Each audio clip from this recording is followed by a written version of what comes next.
a todas las personas que se conectan con nosotros a través de este foro que publicamos todos los viernes desde la redacción del diario La Prensa de Lara. El día de hoy queremos tratar el tema económico en este foro. Ha transcurrido el primer semestre del año y queremos saber cómo está Venezuela en materia económica y hacia dónde vamos.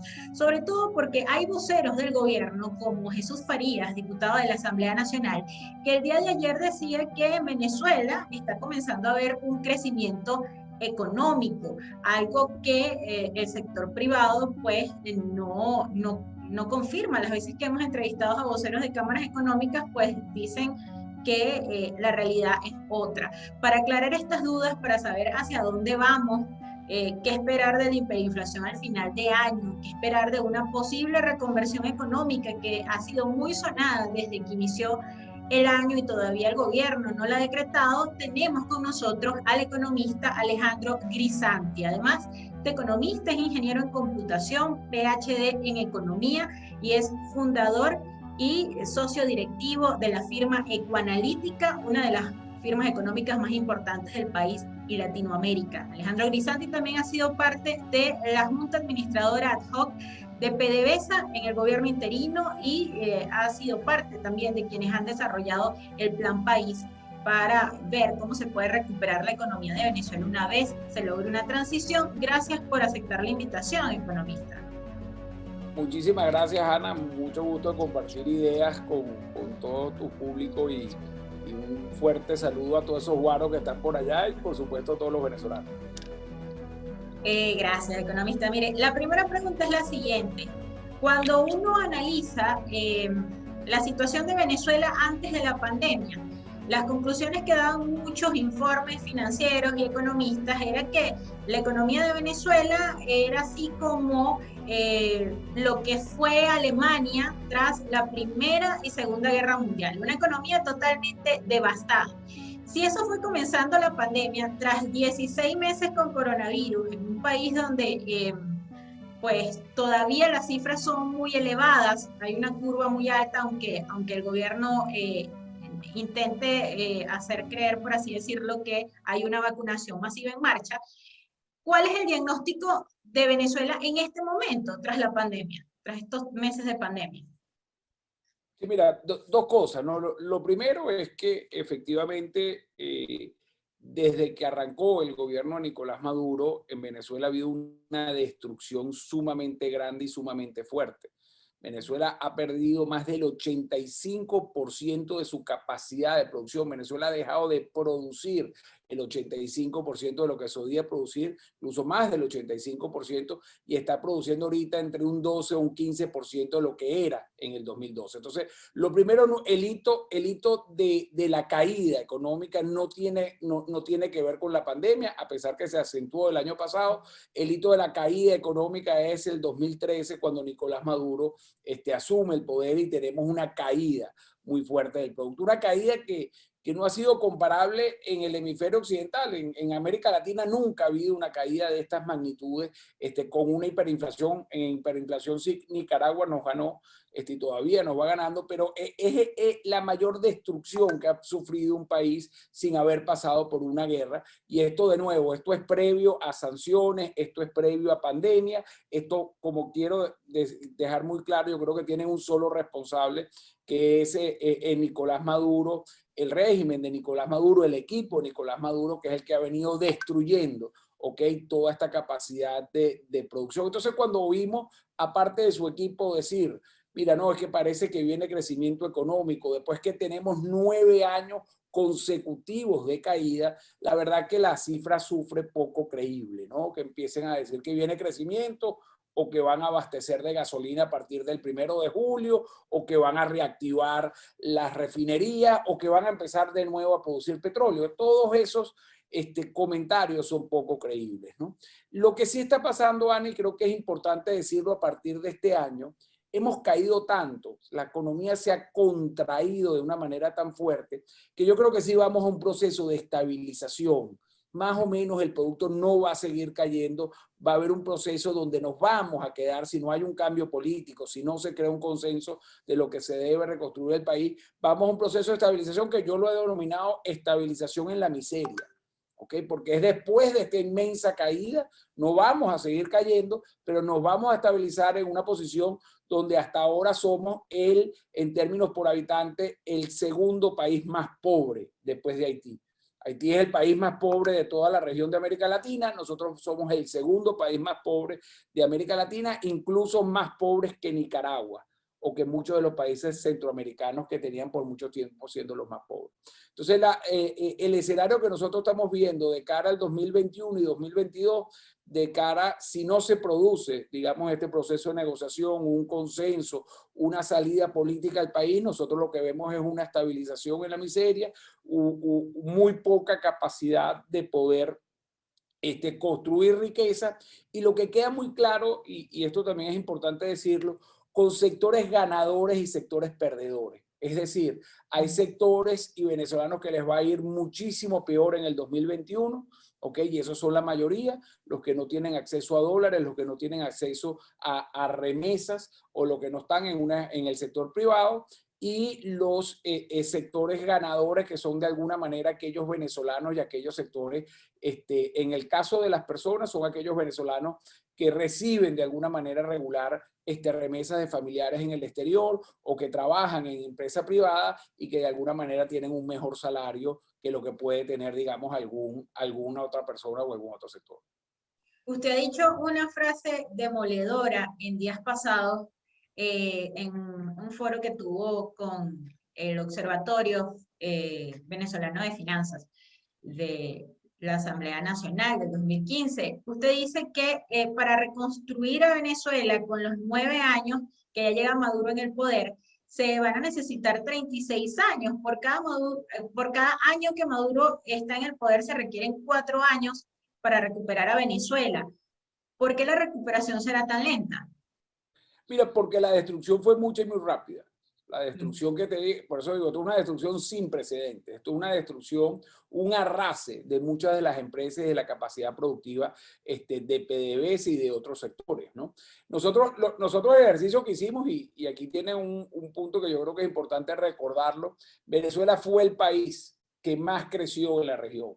Cuando nosotros en 1980 nos creíamos ricos, nos creíamos con alto poder adquisitivo, es que teníamos un poder adquisitivo superior al de Japón a finales de los 70. Es decir, cada venezolano producía en promedio más de lo que producía un japonés. Por consiguiente, tenía en promedio de nuevo un mejor estándar de vida los venezolanos si lo comparamos con esa potencia como lo puede ser Japón. Entonces, es un ejercicio sencillo. Cuando nosotros vemos la caída muy profunda que tuvo Venezuela y nosotros a esa caída profunda le asignamos las tasas de crecimiento impresionante que tuvo Venezuela de 1920 hasta finales de la década de los 70, nosotros lo que nos encontramos es que para recuperar, para llegar a los niveles de estándar de vida, a los niveles de producción por habitante que tuvimos en el 2012, vamos a requerir de 36 años. Es decir, nosotros cerca del 2050, más cerca del 2060, vamos a tener el nivel de producción del 2012. Pero lo importante, de nuevo, es restablecer el rumbo, llegar a un consenso político, llegar a acuerdos que permitan una transición política de manera de poder empezar a crecer y empezar a recuperar este tiempo perdido, esta destrucción que ha llevado a Maduro al poder. Sí, justamente eso. Plantea que solo a través de una transición política Venezuela podría tener opción a una recuperación económica, pero eh, está cada vez más lejos, pareciera, esa negociación o esos consensos que se necesitan para salir de la crisis. ¿Cómo evalúa usted el hecho de que sí se está buscando una negociación, pero por un lado tenemos un gobierno que se niega a aceptar acuerdos previos y entre esos uno de ellos implica una elección presidencial para que se comience a dar la transición? Mira, yo estoy en desacuerdo de la diplomacia de micrófono, ¿no? Yo creo que la diplomacia de micrófono desvirtúa y muchas veces no refleja, de lado y lado, por cierto, o sea, tanto las declaraciones de la oposición, y soy opositor en esta parte, como las declaraciones del gobierno, del régimen, yo creo que se tienden a desvirtuar en ese proceso de negociación cuando se hace a través de los micrófonos. Yo creo que se han venido dando acercamientos a nivel privado que son importantes, yo creo que se han venido llegando a algunos mínimos acuerdos allí, con lo cual no necesariamente no soy demasiado optimista en que realmente lleguemos a un acuerdo final, pero tampoco lo descarto de que se pueda llegar. Mi recomendación en esta parte es alejarnos de oír, o sea, de no viciar nuestra visión por los anuncios que se vienen dando de micrófono, porque yo creo que tras bastidores la realidad podría ser muy distinta, ¿no? Pero de nuevo, y lo que sí me queda muy claro, Ana, y lo hemos repetido hasta el cansancio, el equipo que destruyó a Venezuela, la gente con que se ha producido esta devastación tan fuerte de Venezuela, no va a ser el mismo equipo que vaya a crear la confianza para reconstruir a Venezuela. Eso a mí me queda muy claro. No hay manera que esta gente que ha destruido tanto valor, que ha nacionalizado y expropiado, que ha decidido quedarse con los dólares para el sector público sin darle dólares al sector privado, que nosotros vayamos a tener una reconstrucción, digamos, del país de manera abierta y rápida. Entonces, ahí hace falta definitivamente crear un consenso de país de nuevo que nos incluya a todos, absolutamente a todos los venezolanos, a los amarillos, a los azules, a los rojos, a los verdes, a los blancos, a los morados, a todo el espectro, digamos, de venezolanos que están aquí. Tenemos que llegar a un consenso, tenemos que llegar a unas elecciones que sean libres y justas para poder entonces echar el país hacia adelante y empezar a reconstruir lo que se ha destruido en los últimos 10 años. Economista, esa unidad o ese consenso que se necesita entre los distintos actores de la vida pública, pues no se está viendo. De hecho, en marzo, el Fedecámaras, que es la principal cúpula empresarial del país, aceptó un diálogo con el gobierno nacional para buscar un poco la salida de la crisis, algunas alternativas.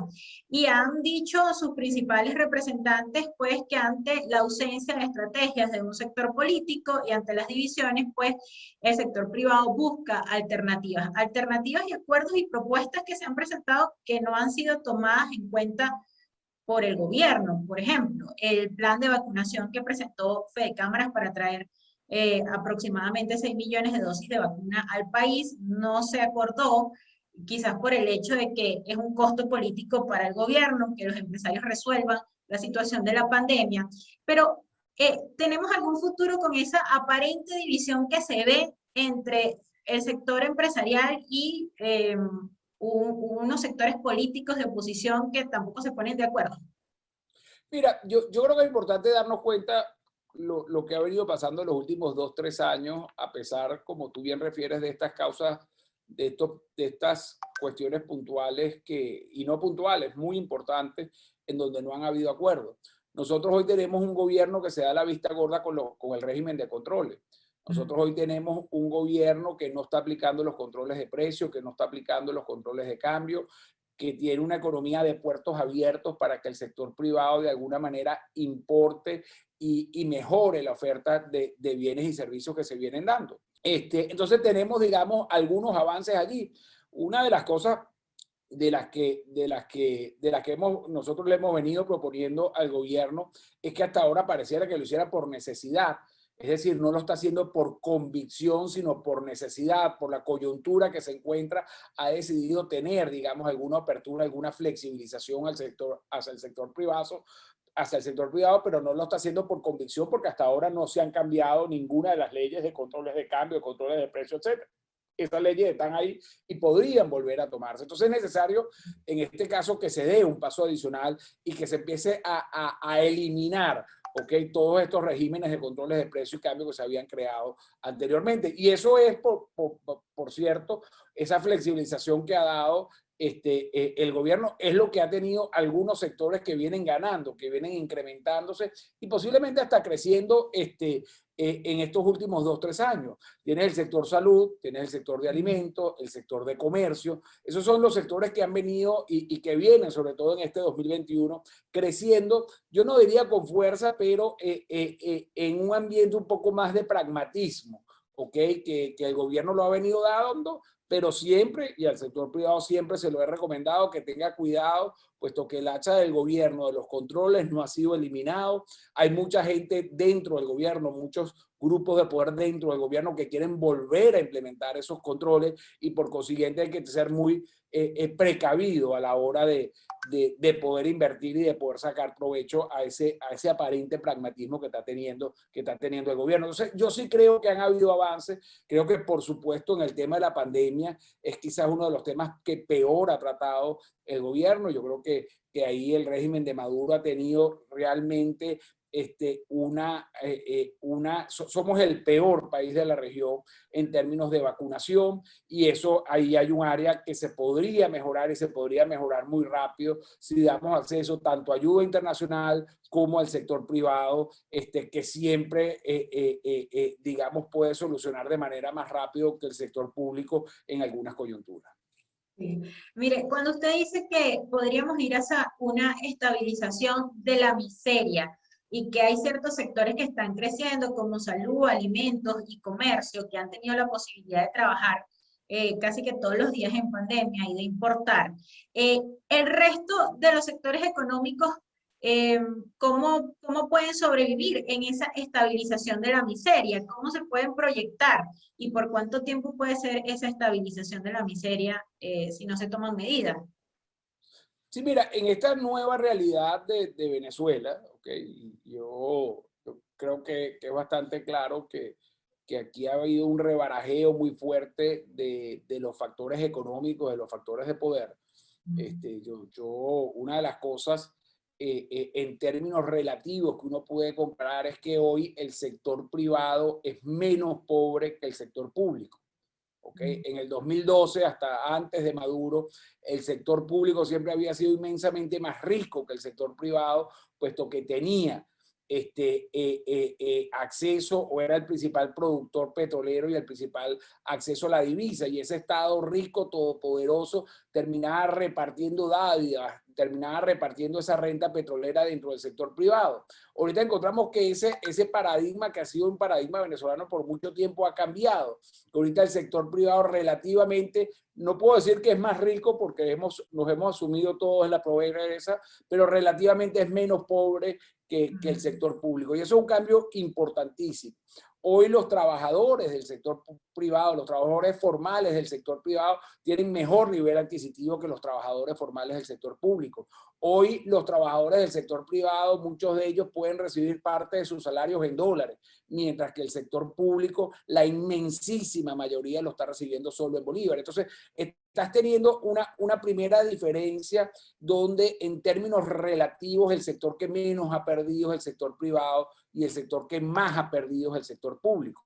Lo mismo estás teniendo dentro del sector privado. Dentro de ese sector privado y dentro de este pragmatismo del gobierno que ha tenido, tiene sectores ganadores y perdedores. Esos sectores ganadores los habíamos comentado: puede ser tecnología, alimentos, salud, cuidado personal también, que puede ser uno de los sectores ganadores, y de alguna manera el sector comercio, pero tienes grandes sectores perdedores. El sector perdedor como el petróleo, toda la parte de producción, de todas las empresas que vienen de metalmecánica, manufactura, transporte, son sectores que han venido perdiendo de manera muy fuerte durante esta pandemia, y que hasta ahora, de nuevo, si no se crea un consenso, si no se crea un cambio político, estos sectores van a ir, va a ser muy difícil su estabilización, y van a seguir perdiendo terreno y van a seguir perdiendo competitividad de cara al futuro cercano. Y de cara en la búsqueda de un consenso, Estados Unidos y la Unión Europea son actores claves para que acá se logre ese consenso, esa negociación, eh, mm, y para que Maduro se siente a negociar. ¿Hay posibilidad de que se flexibilicen las sanciones internacionales? Mira, hasta ahora el gobierno de los Estados Unidos, de Europa y Canadá, que hicieron una firma conjunta, de una declaración conjunta, básicamente la señal que mandaron es: mira, si hay realmente pasos firmes que permitan que Venezuela vuelva a ser una democracia, que Venezuela vuelva a reconstruir sus instituciones, y hay pasos firmes hacia la posibilidad de que Venezuela camine a unas elecciones libres y justas, sobre todo unas elecciones presidenciales libres y justas, no solo las elecciones de gobernadores y alcaldes, que ellos están dispuestos a ir reduciendo la presión internacional que se viene ejerciendo sobre Venezuela. Yo creo que eso es algo relativamente nuevo, eso es algo que tiene apenas unas semanas, donde, de hecho apenas unos días, donde la comunidad internacional está dando un gesto de decir vamos a sentarnos, vamos a intentar buscar soluciones al país, y en la medida que la comunidad internacional pueda traer soluciones y traer, digamos, incentivos para esa negociación, lo va a hacer.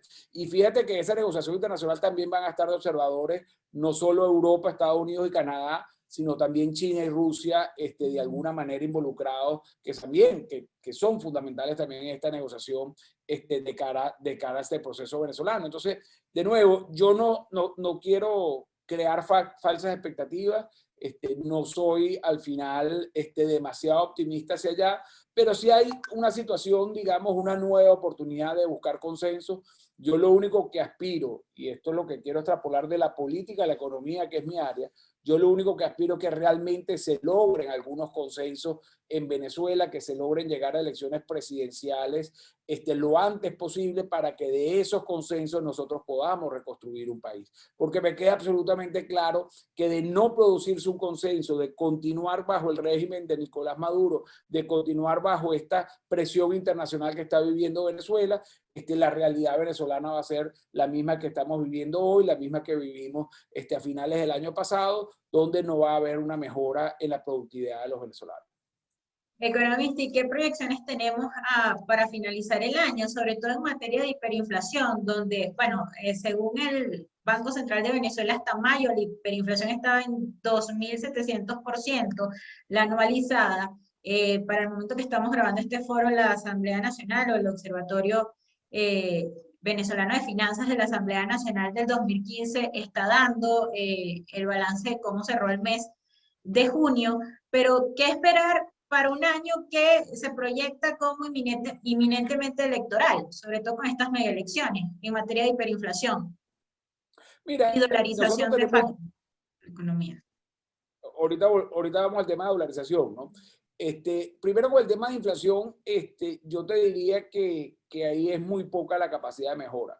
El gobierno ha destruido su capacidad de recaudación, ha destruido por un lado la producción petrolera, y la hiperinflación se viene comiendo las posibilidades de recaudación interna del CENIAT, y eso es lo que produce cuando tú no tienes, eso se produce eso lo que hace es que tengas muy pocos ingresos del lado del sector público, y que intentan, a pesar que ha reducido mucho los gastos, sin embargo necesitas emitir bolívares para poder hacer esos gastos. Fíjate que de nuevo digo, el sector público no tiene casi acceso a divisas, es un sector que se ha venido empobreciendo de manera muy fuerte, es un sector público que no tiene capacidad de pagar en divisas, y por eso no creo que venga la dolarización, de pagar en divisas a los empleados públicos, sino más bien tiene que emitir bolívares para poder pagarle a los empleados públicos. Y esto es bien importante. La única manera que tiene Maduro de poderle pagar a los maestros, de poderle pagar a los doctores, de poderle pagar a los policías, a las enfermeras, a las maestras, etcétera, es emitiendo bolívares para poder pagar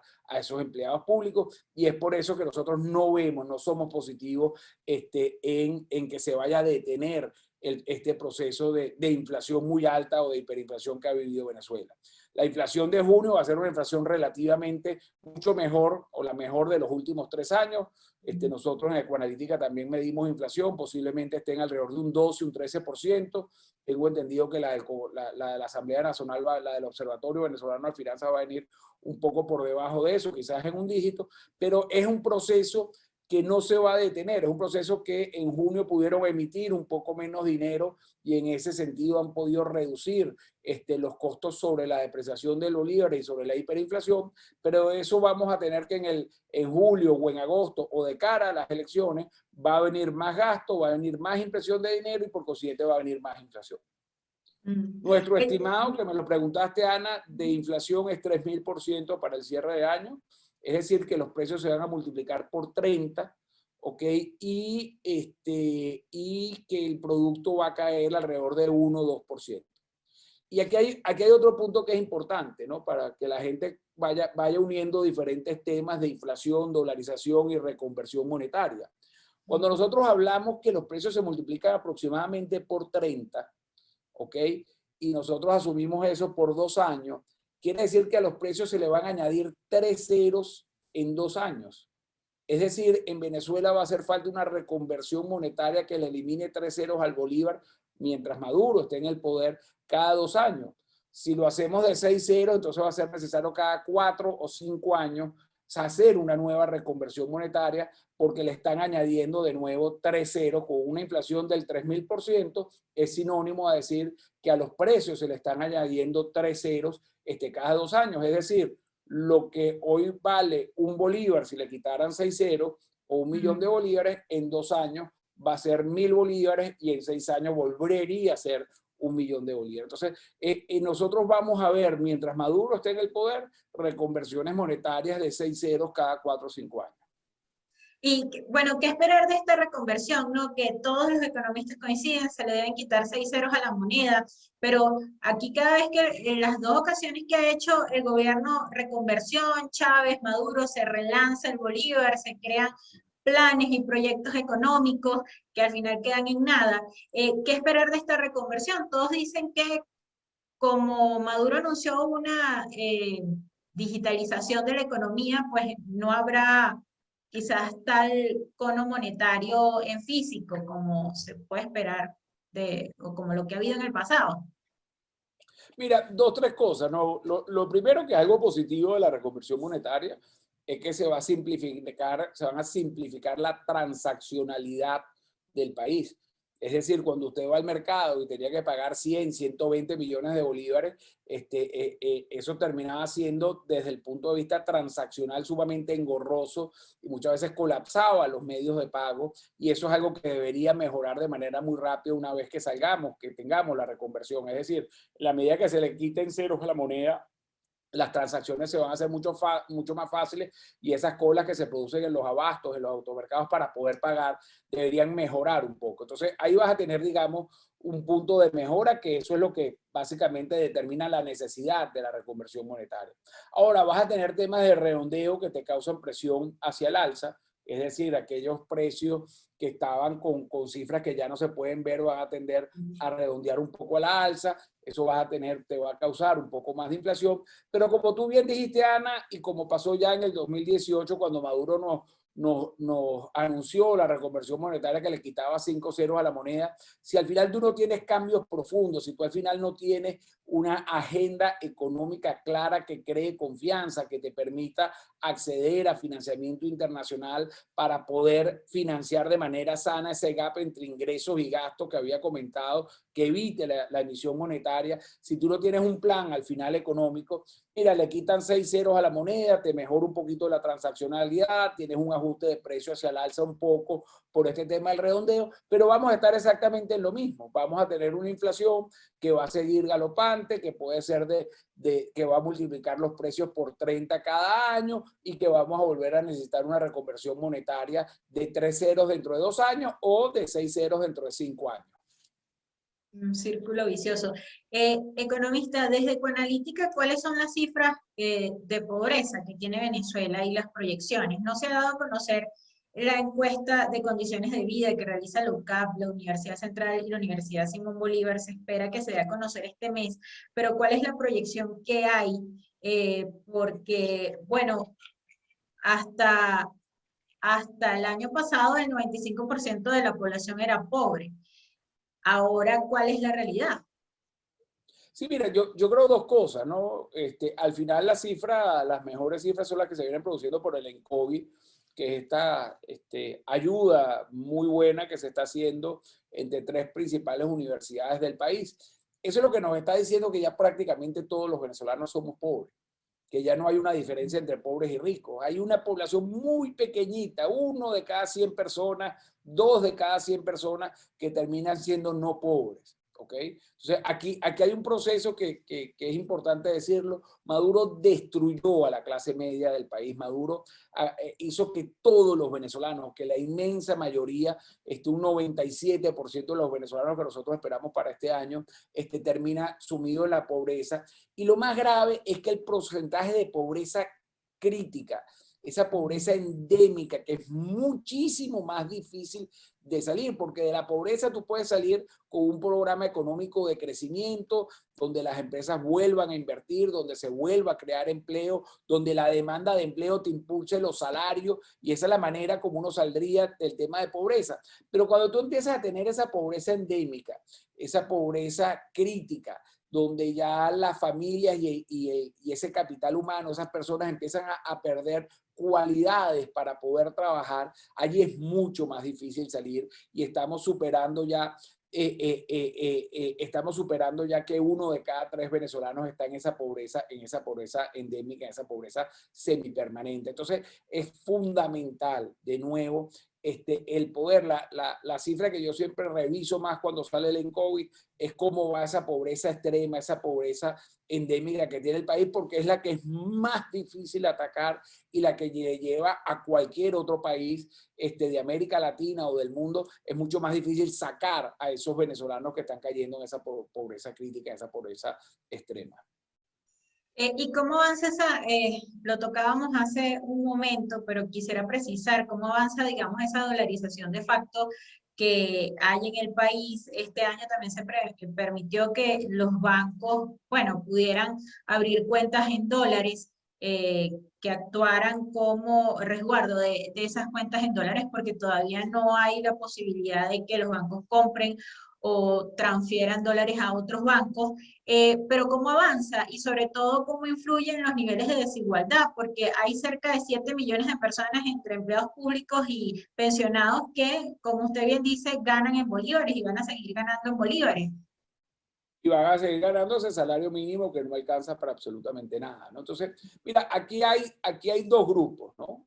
Creo que es importante tenerlo claro. Tiene por un lado los venezolanos, que no quieren ahorrar en bolívares, que no quieren mantener bolívares, que entienden que el bolívar cada vez compra menos, que pierde muy rápido capacidad de compra, y por consiguiente apenas reciben cualquier bolívar, apenas reciben algún tipo de compensación, la mudan muy rápidamente al dólar, ¿ok? Están constantemente, el chofer de un autobús, de un carrito, los que reciben pues, de alguna manera remesas la están recibiendo en dólares, pero todo el mundo lo que quiere hoy y entiende que el que mantiene mejor su poder de compra es el dólar y no es el bolívar. Entonces los venezolanos han venido migrando a la utilización de dólares, y no en balde. Por eso calculamos que 2 de cada 3 transacciones en el país completo se hacen en dólares y no en bolívares. Es decir, cerca de un 67% de las transacciones del país se hacen en moneda dura, en divisas y no en bolívares. Por supuesto, en la medida que te vas acercando más a la frontera, ese porcentaje se va incrementando.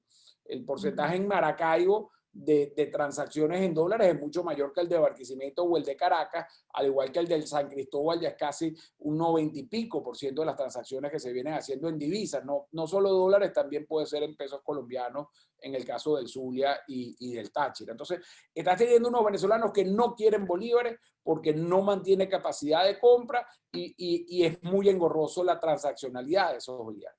Pero por el otro, ¿por qué no viene la dolarización o no va a llegar la dolarización? Porque tienes un gobierno que no quiere, que no tiene dólares, y que los pocos dólares que está teniendo no los va a utilizar para pagar a sus empleados públicos o para pagar pensiones o para pagar los gastos habituales que tienen. Fíjense que si el gobierno decidiera moverse a una dolarización, tendría que pagarle a sus pensionados dólares, tendría que pagarle a sus empleados públicos en dólares, y esos dólares sencillamente no los tiene.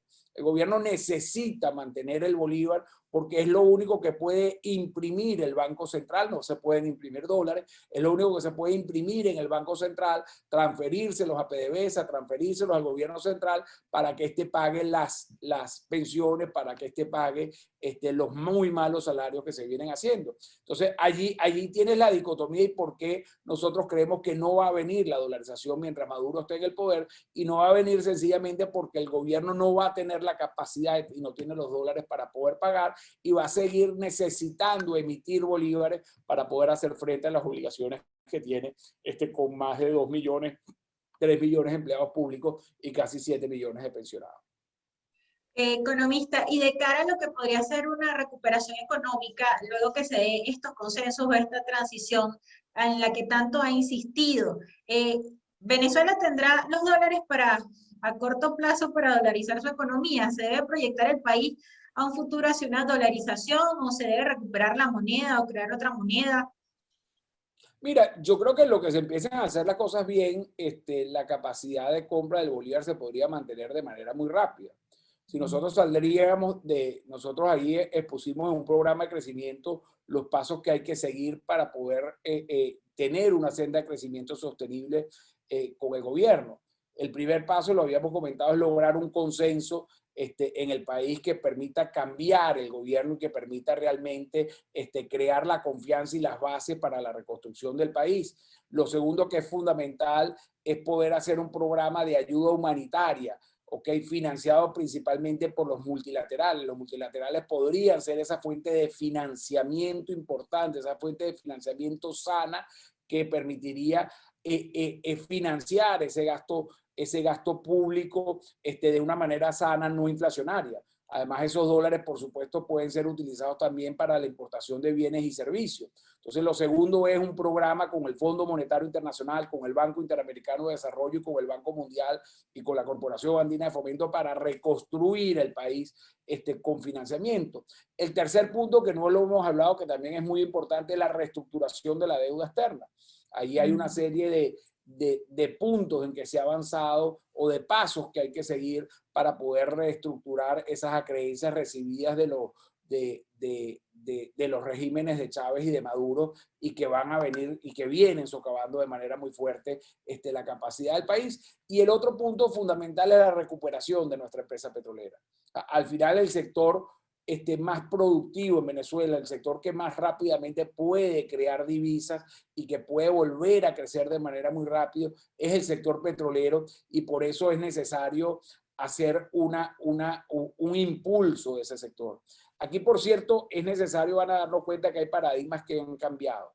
El sector público ya solo no puede. El sector público solo no puede invertir en petróleo. Hay que abrir el sector petrolero a inversiones tanto nacionales como internacionales que realmente atraigan a esas inversiones y que realmente sea la locomotora que va siguiendo el país. Entonces, aquí hay un tema y un paradigma que es bien importante, que cualquier proceso que Venezuela ha cambiado, que Venezuela ha cambiado de manera muy importante, que el sector público ha perdido competitividad, capacidad y nivel de capital, no tiene los capitales para poder invertir y que tiene que de alguna manera dar un paso atrás ese sector público que de alguna manera lo ha venido dando y darle una mucha mayor responsabilidad en los procesos de crecimiento y un mayor nivel al sector privado para que pueda invertir no solo en petróleo, sino también en otros sectores que somos muy competitivos, como puede ser el agroindustrial, como puede ser el sector turismo, como puede ser el sector de tecnología, como puede ser el sector de metalmecánica, como puede ser muchos de estos sectores que Venezuela siempre ha sido bastante competitiva y que podría volver a crecer. Yo quiero precisar, ya para ir finalizando, economista, y no quitarle tanto tiempo, pero a ver, usted en esta conferencia reciente que dio, en este foro que dio reciente con el Observatorio de Finanzas, decía que Venezuela necesita un financiamiento para empezar a salir de la crisis humanitaria de 22.000 millones de dólares en un año y en un lustro 45.000 millones de dólares en los primeros 5 años.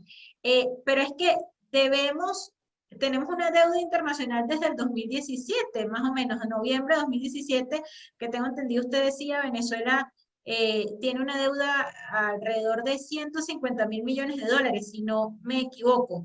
Y tenemos organismos multilaterales que en este momento no reconocen ni al gobierno interino ni al gobierno de Nicolás Maduro. Con tanto tiempo en donde esa deuda no se ha tocado, no se ha renegociado y no existe un plan para pagarla, ¿cómo se puede lograr un financiamiento tan rápido? O sea, ¿cómo podemos tener un crédito o acceso a créditos tan rápido una vez se logra una transición? ¿Eso será automático o hay que esperar también un tiempo Mira, para que yo vuelvan a creo que creer en el no, país? por eso esto es un proceso, ¿no? Primero tiene que crearse un consenso dentro de Venezuela y dentro de la comunidad internacional de cuáles son las reglas de juego y cuál es el gobierno que realmente está actuando en Venezuela, ¿ok?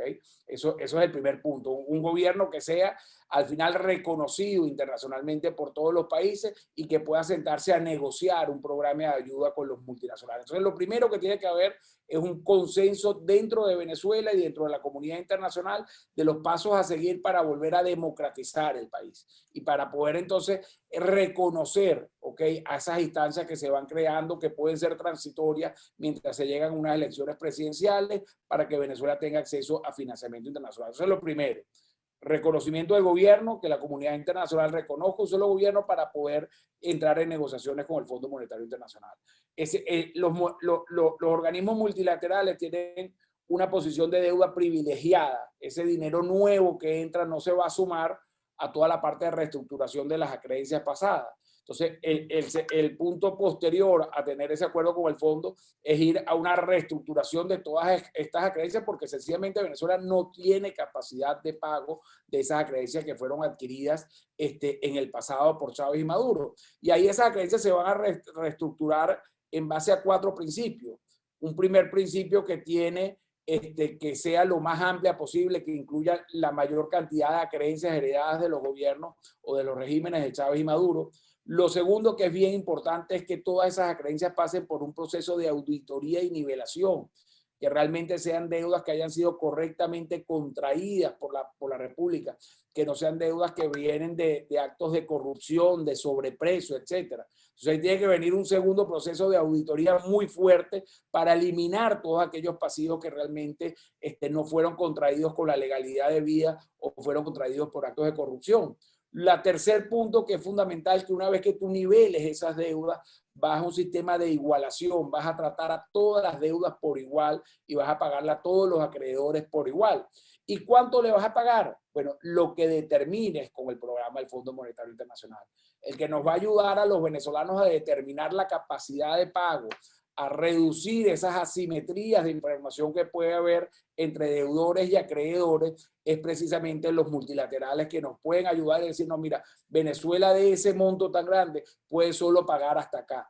Y ahí entonces es donde empieza un proceso de negociación. Y ese proceso de negociación, para que estas dos patas se den, tanto de préstamos multilaterales como de reestructuración de deuda, necesitas a futuro poder crear las divisas que te vayan a hacer pagar esas nuevas acreencias que tienes, y por ello el punto fundamental también es poder tener un arranque de nuestra empresa petrolera que produzca las divisas para que a futuro se puedan pagar las empresas, los compromisos que hemos reestructurado y los compromisos que tenemos nuevos con la banca multilateral y bilateral. Usted dice que PDVSA sigue siendo la empresa más competitiva del país para recuperarse rápidamente. ¿Cuál es el nivel de destrucción actual? Sobre todo porque, bueno, Iván Freites, que es un representante sindical de PDVSA, ha dicho que varias refinerías prácticamente están siendo desmanteladas y están siendo vendidas como chatarra. A ese nivel de destrucción, él señala que está PDVSA. El ministro de Petróleo, Tarek El Aissami, prometía que la producción de crudo iba a ser de 1.500.000 barriles al finalizar del año y hablaba de 6 millones de pies cúbicos de gas. ¿Esta meta es alcanzable con el nivel de destrucción que tiene PDVSA y las refinerías en este momento? Mira, 3 cosas, ¿no? Lo primero, que los anuncios del gobierno, y creo que ya me refería a eso, son fantasías. Es decir, el equipo que destruyó, que produjo la máxima destrucción en América Latina en el menor tiempo posible, no va a ser el equipo que va a lograr construir y reconstruir Venezuela. Entonces, lo primero, estas son fantasías. Esta es como la fantasía del petro, que alguna vez el gobierno se llenaba la boca diciendo, y el petro nunca existió, nunca lo ha visto ninguno de los venezolanos. Esta supuesta reconstrucción de la producción de PDVSA tampoco se va a dar. De eso no nos cabe ninguna duda, no hace falta ni siquiera debatirlo. Eso no va a venir, puesto que no hay manera de que se levanten las inversiones necesarias para poder reconstruir esa PDVSA que le gustaría al gobierno. Lo segundo es que yo quisiera sí diferenciar, y no sé si me expresé mal antes, que el sector más competitivo es el sector petrolero Eso no quiere decir que la empresa más competitiva sea PDVSA. Hay empresas mucho más competitivas en Venezuela que PDVSA, pero el sector como sector más competitivo, donde los costos de producción son más bajos, donde tienes una mayor rentabilidad, etcétera, es el sector petrolero. Y es importante hacer la diferencia porque si bien creo que el sector más competitivo es el petrolero, para poderlo desarrollar y para poderlo crecer y para poder llevar, ya ni siquiera llevarlo a su potencialidad, porque no vamos a tener tiempo para poder extraer todo el petróleo que tiene Venezuela, no lo va a poder hacer PDVSA. ¿Okay? Hace falta atraer inversiones privadas, hace falta atraer capitales nacionales e internacionales para la reconstrucción de ese sector productivo, el cual PDVSA podría, y yo creo que debería tener un rol, pero no va a ser el rol protagónico y fundamental que tenía antes. Entonces, nosotros, esta destrucción al final nos va a llevar a cambiar muchos paradigmas. PDVSA no está ahorita en la capacidad de ser ese operador, esa empresa líder petrolera dentro de la producción venezolana, sino que desafortunadamente o va a estar obligada a ceder terreno a otras empresas privadas que realmente lleven e incrementen la producción de manera mucho más rápida, ¿no? Entonces, o sea, al final es los anuncios del sector que vienen del régimen, al final son fantasía. PDVSA va a haber que reacomodarla, redimensionarla en el nuevo rol después de todo lo que ha sido destruida, y el sector que va a ser protagónico en la reconstrucción del país, tanto del sector petrolero como del no petrolero, es al final el sector privado. Y como estamos en materia de producción de gasolina, de gasoil, hoy por ejemplo en Lara las colas son reales, son kilométricas. O sea, no hay gasolina, no se consigue gasoil y eh, pues no se ve tampoco una mejora de esta situación. ¿Qué tanto se está produciendo en materia de estos combustibles? Mira, se están produciendo cifras muy inestables, ¿ok? Y muy bajas que ni siquiera alcanzan al mercado doméstico. Fíjate que Venezuela llegaba, y esto es importante de nuevo dentro de este paradigma de destrucción, Venezuela exportaba gasolina, exportaba gasoil, exportaba lo que eran productos derivados del petróleo. Venezuela tiene una capacidad interna, doméstica, no estoy contando sitios, de poder producir gasolina, gasoil, etcétera, de más del doble de lo que era en el mejor momento del consumo doméstico nacional. Entonces, esto ha sido parte de esta destrucción. Lo que vemos es, y de manera muy clara, y yo creo que los venezolanos lo entendemos muy bien, es una producción muy inestable que de repente producen un poquito más y si uno empieza a sentir ese alivio en las colas de cuando va a echar bomba, de repente puede pasar 1 o 2 semanas donde tienes un acceso relativamente decente hacia la gasolina o el gasoil y vuelve a caerse la producción de manera muy fuerte y vuelven a quedarse esas colas, etcétera. Yo creo que esto es una tendencia que va peor, de que cada vez van a ser menos los periodos donde va a haber algo de gasolina o de gasoil y cada vez van a ser más los periodos donde va a haber de algún tipo de razonamiento allí. De nuevo, no es que lo esté deseando, pero desafortunadamente cada vez veo que el mantenimiento sobre la refinería y que la capacidad de producción sobre las refinerías viene cayendo y que esto que nos dijo el presidente de PDVSA, Tarek El Aizami, no se va a venir dando de ninguna manera. Denuncias graves, ¿no? Que lo han hecho, siempre lo hacen los representantes del sector petrolero, el hecho, y los políticos también, economistas, el hecho de que Venezuela, a pesar de esta crisis y destrucción de PDVSA, pues sigue habiendo un envío continuo de combustible a Cuba. ¿Cómo es la evaluación que ustedes hacen de esto? ¿Qué tanto se le está enviando a Cuba? ¿Qué tanto podría representar eso el desfalco para la nación?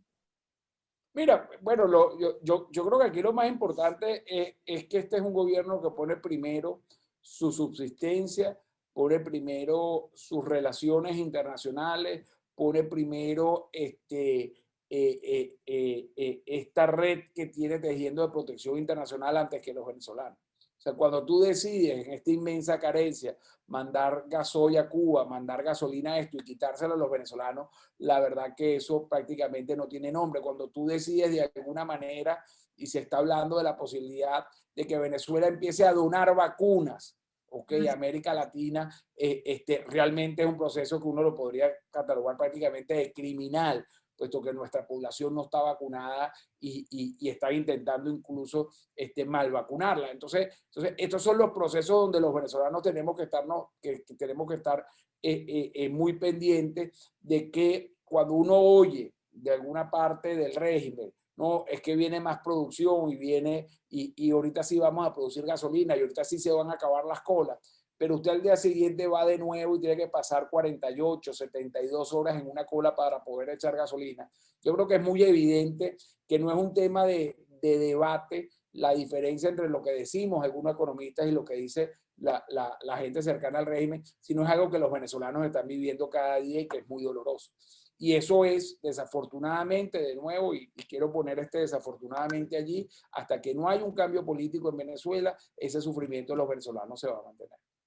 Y finalmente, economista, se está discutiendo en esa Asamblea Nacional que domina el gobierno con un 92%, una ley especial de zonas económicas, una ley para crear zonas económicas especiales en Venezuela y atraer la inversión privada, lo mismo que se pretende la ley antibloqueo que se creó en octubre del año pasado. ¿Qué esperar de esto, considerando que cuando uno le hablan de zonas económicas especiales, pues lo primero que a uno le viene a la mente es lo que está ocurriendo en el arco minero, que es un territorio explotado que se maneja con total oscurantismo y que, bueno, hay denuncias de organizaciones de derechos humanos que eso está tomado por el crimen, bandas criminales, guerrilleros, terroristas. Entonces, ¿a qué nos estamos exponiendo con esta ley de zonas económicas especiales? Mira, yo creo que ahí va a haber muy poco avance, al igual que con la ley antibloqueo. Fíjate que me estás diciendo la ley antibloqueo fue aprobada en octubre y estamos ya a julio. Es decir, tiene casi 9 meses de haberse sido aprobado y en Venezuela nada ha cambiado.